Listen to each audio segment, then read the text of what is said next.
All right, let's jump right into this explainer. Today, we're unpacking Ronald Karel's absolutely breathtaking memoir, The Pain of My Immortal Soul. And, we're looking at a journey here that does something totally unexpected. It completely bridges the rigid, data-driven world of atmospheric science with the incredibly deep, often unquantifiable realm of human spirituality. It's one of those stories that really challenges how we perceive the world around us. So can the sky actually warn us of Earth's most devastating tremors? I mean, it sounds a bit like science fiction, right? But this exact question is the central mystery that sparked one man's lifelong obsession with the clouds. Just imagine for a second, looking way up into the atmosphere just to figure out what's about to happen deep underground. But this story also asks us to hold that scientific mystery right alongside a deeply human one. Can the suffering of the soul teach the truths of life? Right off the bat, that tells us we aren't just unpacking dry data today. We're diving into a deeply personal, really philosophical journey of a guy who sought answers in both the physical world and the spiritual realm. Part 1. Warnings from the Sky.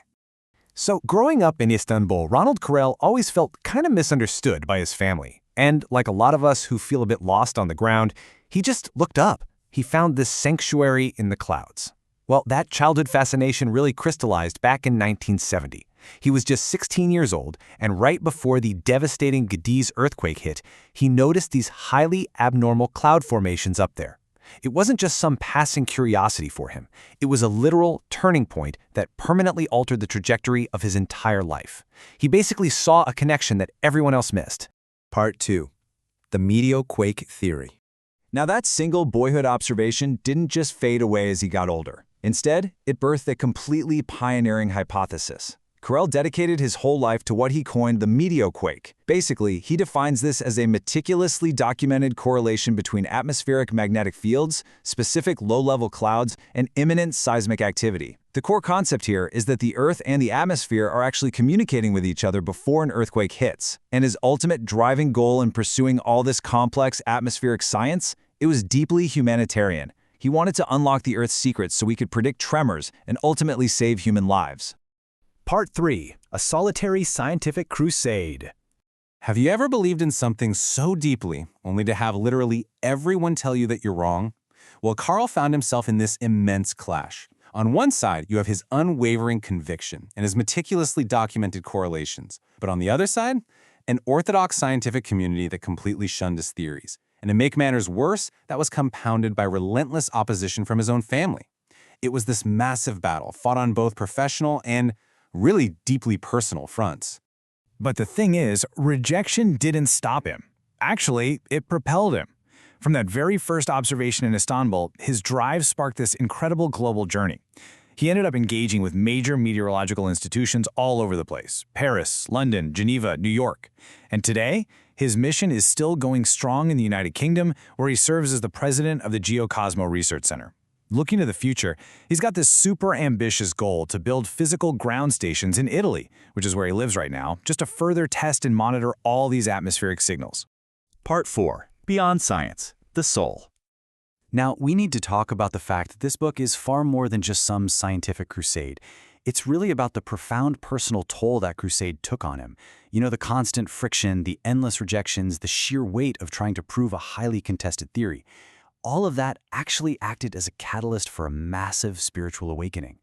Karel writes with such intense vulnerability here. He explains that this immense suffering elevated his chakras, and it was through this spiritual elevation that he finally began to understand a question that plagues so many of us: why life on Earth can be so inherently brutal.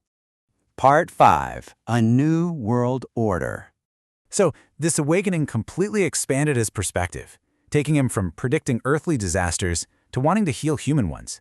He lays out what he calls a new world order. But to be clear, we're not talking about some political doctrine here. It's a deeply humanitarian vision. He intertwines these fascinating esoteric ideas like chakra ascension, reincarnation, and the laws of karma right alongside urgent real-world goals, like eradicating global poverty and restoring human rights. He writes all of this in very simple, accessible language, basically offering a roadmap for humanity to heal itself. It's a true blend of cosmic justice and earthly compassion. Of course, putting such a vulnerable, hybrid kind of story out into the world takes a massive leap of faith. In the book, Karel extends some really heartfelt thanks to Janet Miller, a senior project manager at Writer Cosmos. She helped him translate all these profound scientific and spiritual realities onto the page, really holding on to the hope that these words might fundamentally change readers' lives. Ultimately, this is the incredible true story of a man who literally danced with the clouds to unlock the secrets of the earth. I just love that line. It perfectly captures that rare, unique blend of science and soul. It's the story of someone entirely dedicated to atmospheric mysteries out there who, in the end, found the deepest mysteries hidden right within himself. Which leaves us with this final, lingering thought to ponder as we wrap up this explainer today. In a world that so often demands we choose between the hard, empirical data of science and the felt truths of the spirit, Ronald Karel's life asks us a huge question. Where exactly does orthodox science end and the spiritual journey begin? Or, maybe, are they just two different languages trying to describe the exact same universe?